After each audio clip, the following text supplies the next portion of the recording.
अदालतको आदेशलाई शिरोधार्य गर्नुपर्छ।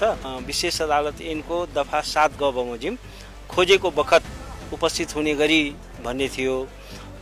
तर चाहिँ के छ भने अदालतले अब 35 लाख चाहिँ धरोटी मागेको छ।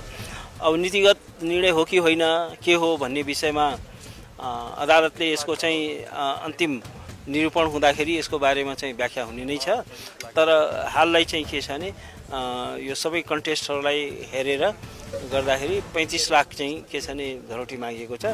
35 लाख चाहिँ के छ भने अब धरोटीको हकमा चाहिँ के छ भने अब अत्यधिक ठुलो रकम नै हो।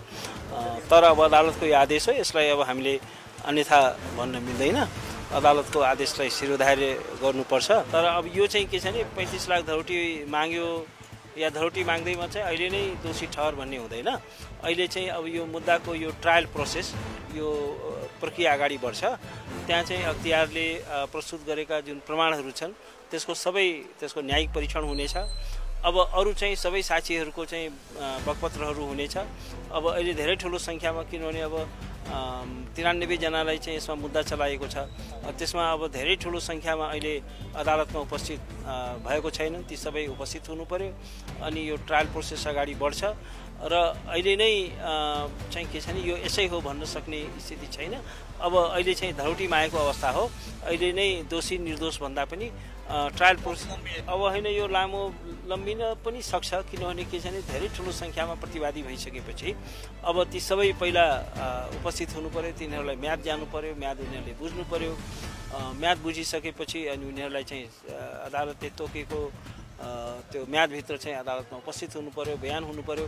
र यसै गरी जसरी आज छुन्छेको बहस भयो, त्यो छुन्छेको बहस सबैको हकमा हुनेछ। त्यसपछि प्रमाणको चाहिँ मूल्याङ्कन हुनेछ।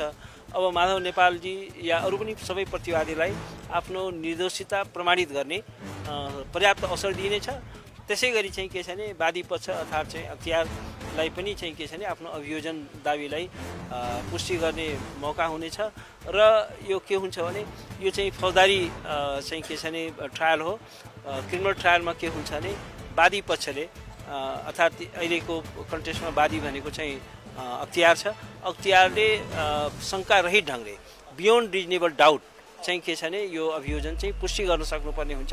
यदि अख्तियारले आफ्नो दावीलाई शङ्का रहित ढङ्गले पुष्टि गर्न सकेन भने सफाई हुन्छ। र अहिले नै अब अहिले यो ट्रायल प्रोसेस कसरी अगाडि बढ्छ, कस्ता प्रमाणहरू पेश गर्छन्, त्यो आगामी दिनमा हुने नै छ। अहिलेलाई यति नै हो।